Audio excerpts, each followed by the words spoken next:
The door slammed so hard the old picture frames trembled. I stood there, stunned, as the young woman I'd never met before pointed at me like I was vermin crawling across her polished floors. "You need to get out of my house," she said, voice clipped, every syllable laced with entitlement. "I don't care who you think you are." I didn't speak right away. At 78, I'd lived long enough to know when silence said more than 100 words. I looked at her, tall, impeccably dressed, wearing a smart beige suit and an expression that had no room for doubt. And yet, she was wrong. Dead wrong. "My name is Harold Emerson. I built this house. Not with my hands. NOI was a high school teacher, not a mason, but every inch of it was paid for with the sweat of my life's work. I buried my wife from this house. I raised my son in this house. And now, apparently, my son had married a stranger who thought I was a squatter. The worst part? My son, Michael, stood just behind her, jaw clenched, eyes lowered. He didn't say a word. It started 3 days earlier. Michael had called me on a quiet Sunday morning. I was in the garden, my knees aching, but my spirit light. Me tomatoes were finally coming in. "Dad," he said, "can we come stay at the house for a while? Just a few weeks." I hadn't heard the joy in his voice that I used to. Since Melissa died, his first wife Michael had changed. He was still my boy, still came around for birthdays and holidays, but there was something dimmer in him, a kind of sleepwalking grief. "Of course," I said without thinking. "You know the door's always open." "I'll bring Rachel," he added after a pause. We got married last month." Married? Just like that. No introduction. No family dinner. No asking what I thought. It stung more than I let on, but I swallowed it. "Well," I said after a moment, "then I guess I should be ready for a daughter-in-law." Michael didn't laugh like he used to. Rachel arrived first, hours before Michael. She came in a sleek black car with tinted windows and a trunk full of high-end luggage. She didn't knock. She walked in like she owned the place. "I'm Rachel," she said, her tone businesslike. "Michael said I could get settled." I looked her over, trying to find a trace of warmth. There was none. "Of course," I said, stepping aside. "I'm Harold." She didn't offer her hand. Instead, she turned and said over her shoulder, "This place could use a remodel." By nightfall, I knew I was in trouble. She reorganized the kitchen like it was hers. Threw away old mugs I'd had since the 80s. Complained that the sheets in the guest room were scratchy. Called a cleaning service without asking.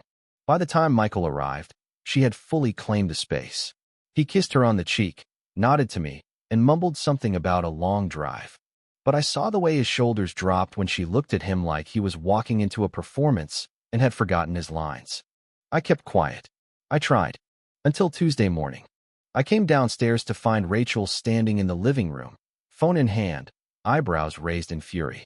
"Why are you still here?" she asked, barely glancing at me. "I live here," I said simply. She scoffed. "This is our house now. Michael said we'd be living here permanently. I need you out by tomorrow." I blinked, thinking I must have misheard. "Excuse me?" I asked. She crossed her arms. "I'm not going to argue with you. You're making things uncomfortable, and frankly, I don't know why Michael felt obligated to let you linger. He told me this house was part of our future." My heart pounded. A coldness crept up my spine. "He told you what?" "That this house is ours. That we're moving in." I looked at her, then past her, toward the framed deed on the wall near the office, the one with my name on it. "I think you've made a mistake." Her nostrils flared. "No, you made a mistake by assuming you could just stay here like some kind of charity case." I'd been insulted before, of course, but this was different. "I own this house," I said, voice calm, slow, deliberate. "It's in my name.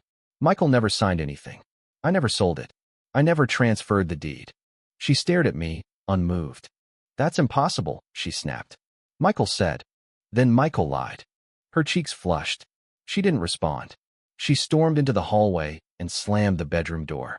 An hour later, the police were at my door. The officer was young, barely old enough to shave. He looked from me to Rachel, confused. "She says you're refusing to leave," he said, clearly uncomfortable. I handed him the deed. "I've lived here for 42 years, I said. "She moved in 3 days ago." He took the paper, read it, then looked at Rachel. Her face turned a shade paler. "Ma'am," he said quietly, "this man owns the property." Rachel opened her mouth, then closed it. Michael came down the stairs just then, hair disheveled, eyes wide. "What's going on?" he asked, voice scratchy. Rachel turned to him, furious. You told me this house was ours. Michael stared at her, then at the officer, then finally at me. He said nothing.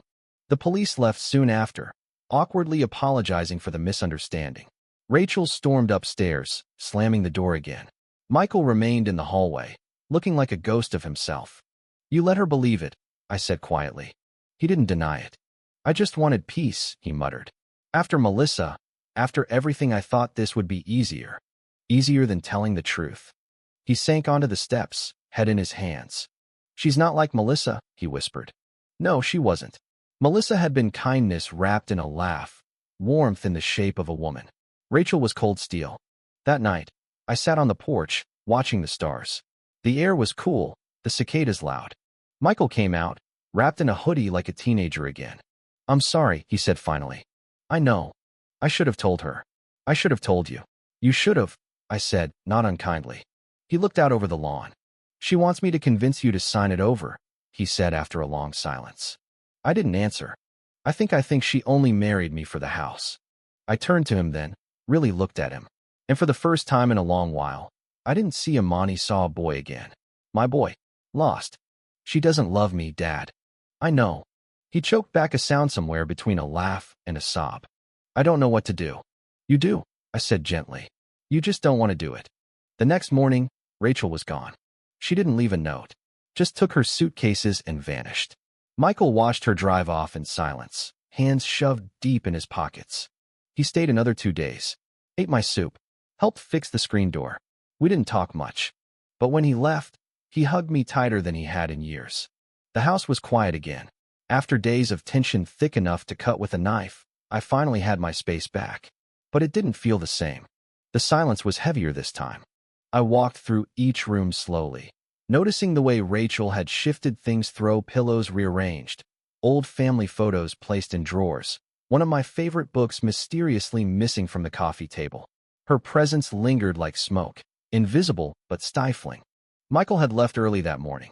No word, no text, just the rumble of his car down the gravel driveway. I stood at the window, watching the dust rise in his wake, wondering if I would ever see him come back the same. 2 weeks passed before I heard from him again. A single message, can we talk? I replied, of course, always. He showed up later that day, standing on the porch like a boy waiting to be let in after curfew. His eyes were bloodshot, his face gaunt. I opened the door before he could knock. Come in, son. He stepped inside and looked around like it was his first time there. I messed everything up, he said. I made us tea. He didn't drink his. She took everything, he said flatly. I don't just mean the furniture and the money in our joint account. She emptied my savings. Changed all her numbers. She left, Dad. She left like I was nothing. I didn't say, I told you so. I didn't need to. What are you going to do now? He looked up at me, and for a moment I saw the flicker of the man I raised, the thoughtful, careful boy who used to build Lego cities and cry when the hero in the story got hurt. I want to come home, he said. Michael moved back in that night. He didn't bring much, just a suitcase, his laptop, and a stack of unopened mail. I helped him set up the spare room again. We didn't talk much that first evening, just shared a quiet dinner and watched the news like we used to. It felt good, but also strange, like walking through a dream version of my life. The next morning, over coffee, he asked something I never expected. Can I help around here? You always could, I said, smiling. You just never wanted to. We laughed a little, and I swear it was the first real smile I'd seen on his face in months. Michael threw himself into fixing things I didn't even know were broken. He resealed the deck, cleaned the gutters, repaired a leaky pipe under the kitchen sink. Every morning he'd rise early and scribble to-do lists in his old notebook, the one with the faded red cover he used back in high school. He was rebuilding, not just the house but himself. Sometimes, in the evenings, we'd sit on the porch with 2 beers and talk about Mom. Her garden, her laugh, the way she used to hum while doing dishes. At first he couldn't mention her name without choking up. But slowly, the memories stopped hurting so sharply. She'd hate what I became, he said one night. No, I said gently. She'd hate that you forgot who you were. But she'd be proud you found your way back. He blinked hard, looking away. You think I can fix it all? Not everything, I said. But the things that matter, yes. One afternoon, I went out to buy groceries. When I returned, Michael was on the front steps talking to someone. A woman. Not Rachel. She was older, maybe early 40s, with soft features and a kind expression. She held a small pot of basil in her hands. "This is Marla," Michael said as I stepped out of the car. "She lives down the road." Marla smiled and extended her hand. "I heard about what happened," she said. "Small town, you know. I just thought you might like something green to put in your window." I took the pot, touched by the gesture. "Thank you, Marla. That's very kind." She looked at Michael, then at me again. "I'll let you two be. Just if either of you ever want pie or company, I'm usually home after 5. She walked away with a grace I hadn't seen in years. I looked at Michael. "She your friend?" He shrugged. "She's been around. We talked a few times. She's easy to be around." "That's rare," I said. He didn't argue. Over the next few weeks, Michael began to see more of Marla. She never pushed, never pried. Just showed up with baked goods or stories about the town, or a jar of jam she'd made from the fig tree in her backyard. She never mentioned Rachel. One evening, after she left, Michael sat quietly at the kitchen table. "She reminds me of Melissa," he said. "Does that scare you?" He nodded. "A little. I'm afraid of messing it up again." "You're not the same man you were when you met Rachel." "Is that good or bad?" "It's good," I said. "You're better." One Sunday morning, as we were watching the early news, the phone rang. It was Rachel. I watched Michael freeze, phone in hand, staring at the screen. "Answer it," I said. He did. "Hello." There was a long pause. I could hear her voice, faint and strained. I didn't move, didn't speak. Just listened. "What do you want, Rachel?" Michael said, his tone flat. More silence. Then his shoulders tensed. "No, I'm not giving you anything. You stole from me. You lied. You used me." He paused again, then said, "No, this isn't your house. It never was." He hung up and set the phone down. "She wants the house again," he said. "Said it's hers by moral right." "Morals aren't paperwork," I replied. "She said she'd sue. She won't win." Michael leaned back, exhaling slowly. "You're sure?" "Absolutely. And if she tries, I'll be the one standing in court. Not you." He looked at me, eyes full of relief. "Thank you, Dad. You're my son. I'll always stand up for you, even when you forget who I am." That night, we played cards for the first time in years. Gin rummy, like old times. He beat me twice. I told him I let him win. We laughed. It felt like life was starting to breathe again. But Rachel wasn't finished. 2 days later, a legal notice arrived. She was filing a claim attempting to prove that during their marriage, Michael had intended to transfer ownership of the home as part of their joint property. It was nonsense. A ploy, but a clever one. "She's trying to scare us into a settlement," I said, reading the papers. "She might succeed," Michael murmured. "If it goes to court." "It won't," I said. "I'll handle it." He looked uncertain. So I called my lawyer, Arthur Gaines. Arthur was old school, practiced law back when decency still meant something. He came by the next morning with a briefcase full of counters. "She doesn't have a leg to stand on," he said. "You never signed anything. She was never on the deed. In fact, we can countersue for emotional distress and attempted fraud." "I don't want her dragged through the mud," I said. Arthur raised a brow. "Then we'll make it clean. We'll make it quiet. But we'll make it final." A week later, Rachel withdrew her claim. No settlement. No apology. Just silence. Michael read the notice and sat down hard in the chair across from me. "It's really over," he whispered.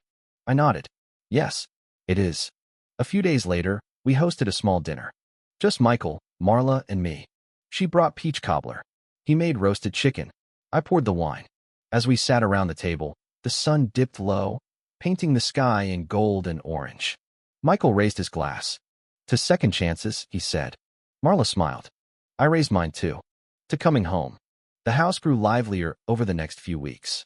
It wasn't noisy, just lived in. Michael found purpose in routine again, and I started noticing small details that made me quietly proud. He woke up before sunrise most days now, brewed a pot of coffee, opened the curtains wide, cleaned the breakfast plates without needing to be asked, even started feeding the birds like his mother once did, tossing seed by the porch steps with a far-off look in his eyes. One morning I came downstairs and found him reading one of her old gardening books. "Thinking about planting something?" I asked. He glanced up, surprised, then smiled. "Maybe. Marla says she could help." I nodded. She's a good one, son. Yeah, he said quietly. She is. A few days later, we began clearing the backyard. It had been neglected for a few years ever since my knees gave out, and the heat got too strong in the summers. We trimmed the hedges, pulled weeds, unearthed the stone path I'd laid with my wife back in '89. She always wanted a rose garden, Michael said one afternoon as we surveyed the patch of earth. She tried twice, I said, chuckling. First time, the deer ate him. Second time, they died in the frost. Michael rubbed the back of his neck. Maybe third time's the charm. The next day, we went to the nursery. Marla came too. I'd forgotten what joy looked like on my son's face. Not the forced, polite smiles or half-laughs you give to avoid worry, but real joy. The kind that softened his whole face. It came back while he planted those roses. He got his hands dirty, scratched his arms on thorns, swore under his breath when the soil clumped too hard. Marla teased him, then helped. I watched from the porch, sipping sweet tea, feeling something in my chest loosen. This was healing. Slow but real. One evening, Marla stayed for dinner again. This time she brought a photo album. Don't laugh, she said as she handed it to me. My mom made me keep every embarrassing childhood picture. We flipped through the pages, laughing at crooked bangs, Halloween costumes, and braces. Then we reached a picture that made Michael pause. It was a photo of Marla in her 20s standing beside a small house with a toddler on her hip and another child tugging her arm. My boys, she said, her voice suddenly softer. I don't get to see them as much anymore. They live with their father across the state. But they're good kids.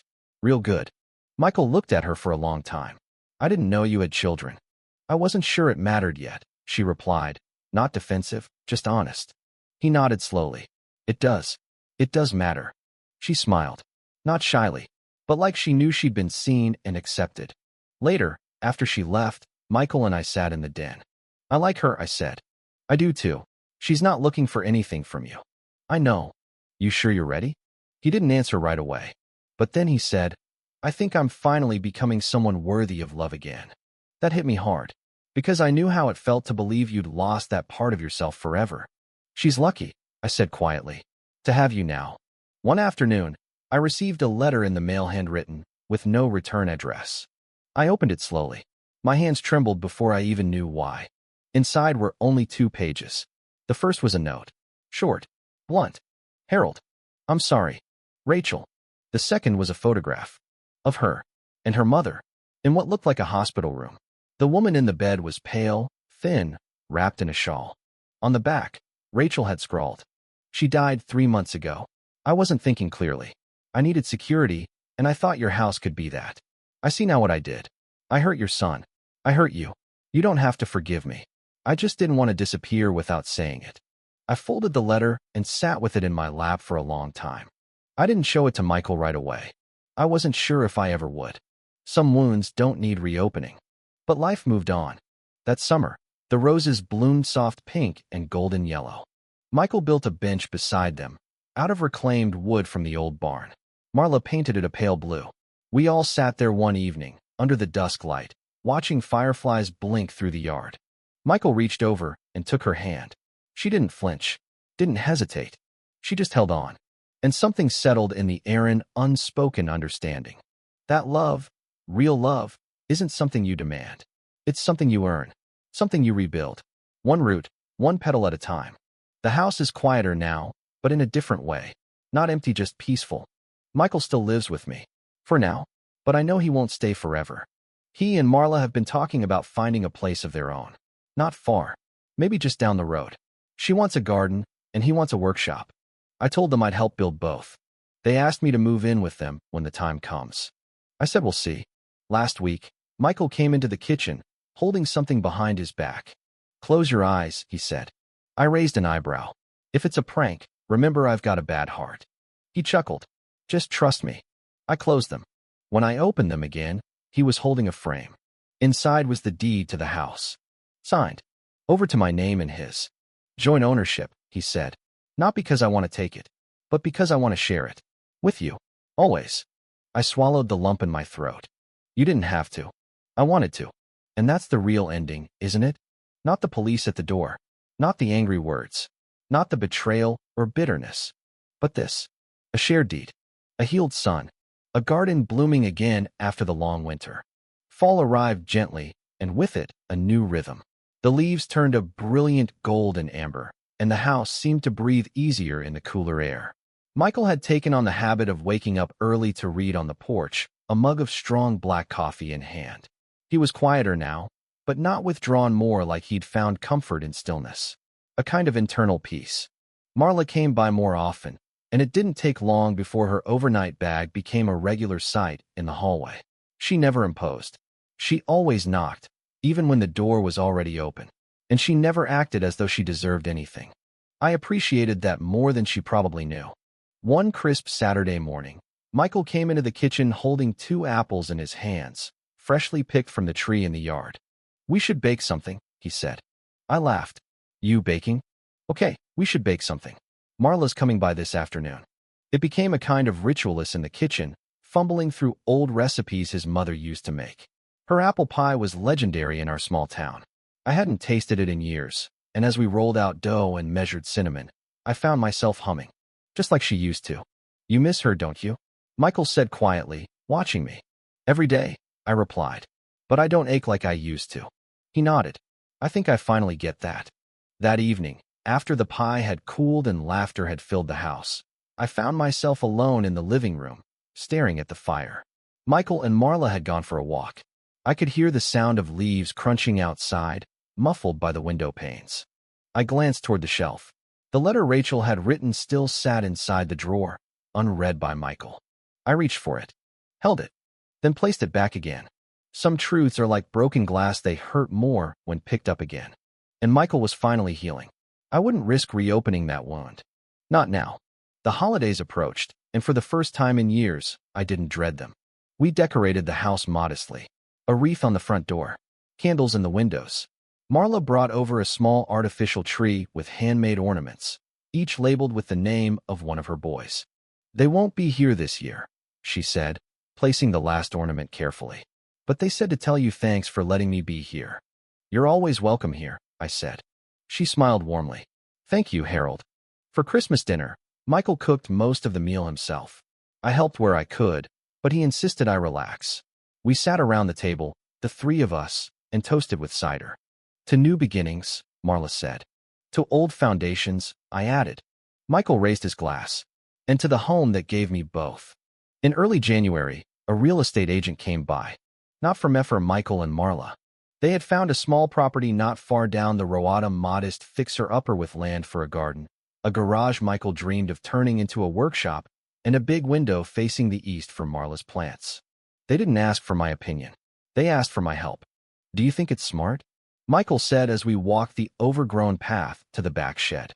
I looked at the peeling paint, the cracked windows, the rusted hinges. "It's perfect," I said, because it was. Not perfect in condition, but in potential. Just like Michael. The move wasn't rushed. They still stayed with me most nights. But little by little, their things disappeared from the hallway, the bathroom shelves, the closet, and the spare room. One day, I noticed Marla's coffee mug, her favorite one with the chipped lip and faded daisies, was gone from the sink. I smiled. The house was quiet again. But this time, it didn't feel like loss. It felt like purpose fulfilled. In March, I received a small envelope in the mail. No return address again. Inside was a folded paper and a photo. The photo was of Rachel, alone, standing in front of a modest house I didn't recognize, holding a small dog in her arms. She looked different. Softer, tired, but less brittle. The note was brief. "I know I can never undo what I did, but I'm trying to become someone who wouldn't do it again. Thank you for not ruining me when you had every right to." No signature. I burned the letter that night in the fireplace. Not out of hatred, but because it no longer held power. And ashes were lighter to carry than bitterness. Spring came late that year. The roses bloomed slowly, hesitant from the cold, but when they opened, they were more beautiful than ever. I sat by them often, on the bench Michael and Marla had built, thinking of all the versions of myself that had lived in this yard. The young father chasing a toddler with a paper airplane. The grieving widower watering tomatoes with shaking hands. The unwanted man accused of trespassing in his own home. And now, the witness to redemption. Life, I realized, doesn't always give you the story you want, but it sometimes gives you the ending you need. One afternoon, Michael drove over alone. I met him on the porch. You busy? He asked. I'm retired. I'm always busy and never busy. He grinned and motioned me to follow him. We drove down to their new place. The lawn had been mowed. The flower beds were lined with fresh mulch. And there, in the corner of the yard, stood a wooden archway wrapped in string lights. Underneath it stood Marla, wearing a simple white dress. And beside her, two young boys, Marla's sons, each holding a bouquet of wildflowers. Michael turned to me, nervous. We didn't want anything big, but we did want you here. I wouldn't be anywhere else. The ceremony was quiet, honest, beautiful in its simplicity. Michael read vows he wrote himself. I lost my way, he said, but you showed me how to be found again. Marla wiped away tears. And I cried too. Not from sadness. From joy. From gratitude. From watching my son become the man his mother had always known he could be. That night, as we sat under the stars with cake and cider, Marla's youngest son curled up beside me on the bench. Are you Grandpa Harold? He asked sleepily. I smiled. I think I might be. He nodded once, satisfied, and drifted off against my side. And I knew, in that moment, I had everything I ever needed. The days after the wedding were soft and quiet, like a warm breeze through tall grass. Life didn't change in any grand way, it shifted gently, like water filling the shape of a new bowl. Michael and Marla officially moved into their new home. The boys came to stay for spring break, and I could hear their laughter from my porch on clear afternoons. Sometimes they'd ride their bikes past my house, waving like they'd known me forever. And in a way, they had. Love real, hard-earned love works that fast. Michael called me almost every day, not out of obligation, but just because. Hey, Dad, what's for dinner tonight? Or, Marla's making that stew you love. Want to come by? Sometimes I went. Sometimes I didn't. But the invitation was always there, and that made all the difference. One Thursday evening, I was cleaning out the attic. Dust lay thick over the boxes of old holiday decorations and half-finished projects I'd told myself I'd get back to someday. I found a photo album, one I hadn't seen since my wife's funeral. There she was on the first page, June Emerson, 33 years old, laughing under a paper lantern at our anniversary dinner. I stared at that photo for a long time. Then I saw the next photo, Michael as a baby, clutching her necklace in one chubby fist.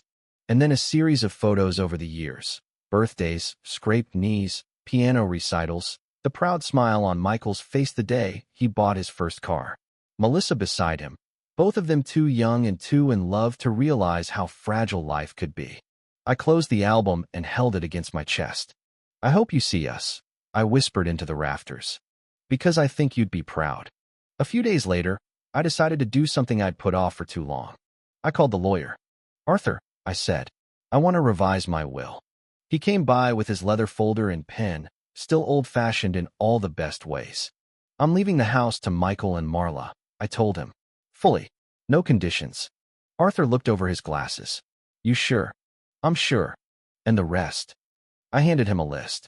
The boys, Marla's sons, each had a small fund now, enough to help with college or whatever dreams they might chase. The rest was divided between a few charities my wife had loved and a small scholarship fund in her name. It felt right. It felt like letting go and holding on all at once. That weekend, we held a small barbecue in the backyard. Michael manned the grill, his shirt streaked with barbecue sauce, while Marla and the boys set up a picnic blanket under the tree where the roses bloomed. I brought out the old guitar, the one I hadn't played in years. Play something, one of the boys shouted. I laughed. You won't like the songs I know. They've got dust on 'em. But I strummed anyway. Old folk tunes. Johnny Cash. A half-remembered Beatles melody. And they sang with me. Off-key. Loud. Happy. When the fireflies came out, Marla lit candles along the porch rail. The glow danced across their faces, and for a moment, the world felt completely still. Michael sat beside me, handed me a beer. Thank you, he said. For what? For not giving up on me. Even when I gave up on myself. I looked at him, really looked at him. His face had aged, not just in years but in weight. But the wear was good. Like old wood. Stronger because of what it had carried. There was never a day I didn't believe in you, I said. Just days I waited for you to believe in yourself. In July, I started teaching a small writing class at the local library. Nothing big, just a group of 5 or 6 people, most of them retired like me. We met every Tuesday morning to write stories about our lives, childhood memories, love lost and found, lessons learned too late, but written just in time. I wrote a story called The Woman Who Called the Police. They all thought it was fiction. I let them think so. Because some truths, when told like stories, land softer. And some stories, when told as truth, carry more healing than punishment ever could. That fall, the boys came to stay for another long weekend. They were older now. More questions. More confidence. One of them asked me, "Were you ever afraid of being alone?" I looked at him, surprised. "Yeah," I said honestly. "For a long time. But you don't seem afraid now." "I'm not," I said. "Because I learned something."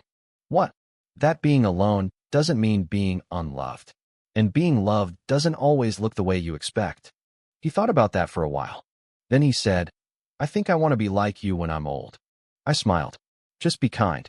That's more than enough." The house changed over time. The walls stayed the same, but the energy shifted. I painted the hallway a lighter shade. Hung new photos Michael and Marla at their wedding, the boys with chocolate cake on their cheeks, even one of me holding a tomato from last year's crop, grinning like a fool. It wasn't the home it used to be. It was better. Because it was lived in not just by people, but by growth, by forgiveness, by grace. In early December, I caught the flu. Nothing serious, just enough to knock me down for a week. Michael and Marla came by every day. Marla made soup. The boys read to me from whatever book they were studying at school. Michael sat by my bed and told me stories about his renovation projects. One night, I woke up coughing and found Michael asleep in the chair beside me, hand still resting on mine. And I realized, this is what redemption looks like. Not a grand apology, but a quiet, steady presence when you need it most. I got better, stronger. By Christmas, I was back on my feet, walking through the garden, bundled in a coat and scarf. Marla had planted winter pansies bright purple and yellow, stubborn against the frost. "They're tougher than they look," she said. "Like you," I replied. She smiled, eyes wet with quiet understanding. On New Year's Eve, we all gathered at their place. The boys stayed up until midnight for the first time. We watched the countdown on a small TV in the living room, fireworks crackling faintly in the distance. As the clock struck 12, Michael raised his glass. "To this family," he said. "The one I was born into, the one I almost lost, and the one I got back." We toasted, and for a moment, everything was light and warmth and renewal. I stood at the window for a long time that night, watching the stars, thinking about my wife. "I kept my promise," I whispered. He found his way. Months passed. More birthdays. More barbecues. More ordinary days made extraordinary by the people who filled them. Then, one afternoon, Michael brought over a small notebook. "What's this?" I asked. "Something I've been working on." I opened it. Inside were handwritten pages of story. Our story, titled, "The House My Wife Thought Was Hers." I raised an eyebrow. "You're not afraid to write it like that?" He smiled. "No, because it's not about her anymore. It's about what happened after. About second chances. About what a house can hold." I closed the notebook gently. "You've become a hell of a writer." He grinned. "Like father, like son. And now?" "Now I sit here on the porch, the roses in full bloom again, the wind soft against my face. The house behind me is quiet, but not empty. Never empty. Because every corner holds a piece of someone I love. And every day I wake up here is another day I get to say, this is my home. And no one can take that from me. Not even those who tried."